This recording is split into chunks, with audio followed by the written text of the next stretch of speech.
Now, let's be real about healthcare in America, because, God, this is one of the big misconceptions Europeans have about the world.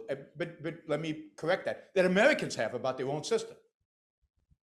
If you have health insurance in the United States, you get the best healthcare in the world, bar none. I know it's a reality. I'm a little older than you. I use healthcare a lot more than you do.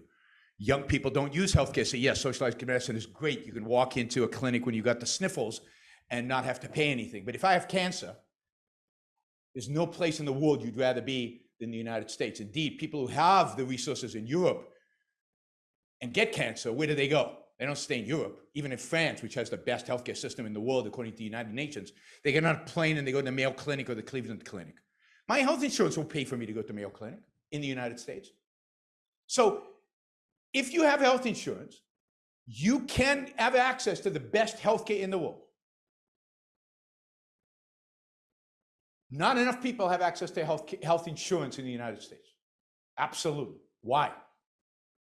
Not because of capitalism. Capitalism creates products for the poor. We want the poor to buy insurance. We can make money off of them. So why don't the poor have health insurance in the United States? They don't have it because of the regulatory regime that restricts the kind of insurance policies they sell in America. So I used to live in California. I don't anymore, luckily. But in California, if I wanted to buy a health insurance policy, it had to cover acupuncture. I've tried acupuncture. It doesn't work for me. I don't need it in my health insurance. I have to have it because insurance companies are mandated to include acupuncture. I'm not going to have any more kids. Yeah, a little old for that. Yet, I have to have pregnancy coverage. My wife has to have all kinds of coverages that she doesn't need anymore. I have to have all kinds of coverage I don't want anymore. But the state, the government, mandates that those be included in insurance company policies to protect us. So what you don't get is cheap policies customized to the customer. Like I can buy a cheap car. You know, it could be small. I rented a car here in Paris, manual shift.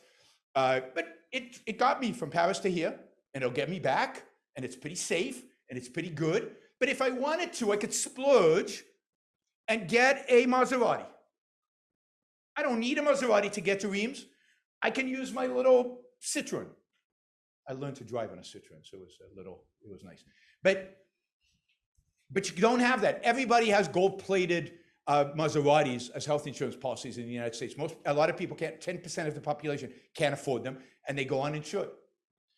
Other myths about healthcare in the United States. How many cents do you think of every dollar in healthcare in the United States is spent by the government? Yeah, I mean, the United States has a private healthcare system. It's capitalism. What percentage of the dollars spent on healthcare in the United States is spent by the government? Well over 50%. The United States has a socialized healthcare system with a little bit of privatization.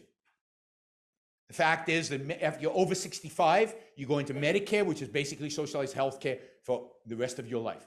If you're poor, you go into Medicare, Medicaid, which is socialized medicine for poor people.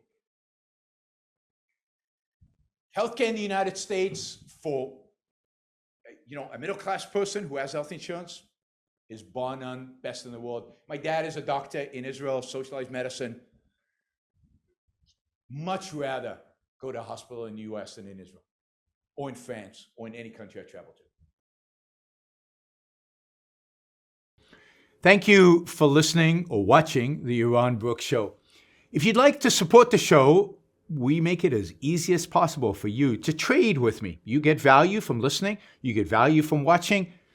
Show your appreciation. You can do that by going to yaronbrookshow.com/support, by going to Patreon, Subscribestar, Locals, and just making a appropriate contribution on any one of those channels. Also, if you'd like to see the Yaron Brook Show grow, please consider sharing our content and, of course, subscribe. Press that little bell button right down there on YouTube so that you get an announcement when we go live. And for those of you who are already subscribers and those of you who are already supporters of the show, thank you. I very much appreciate it.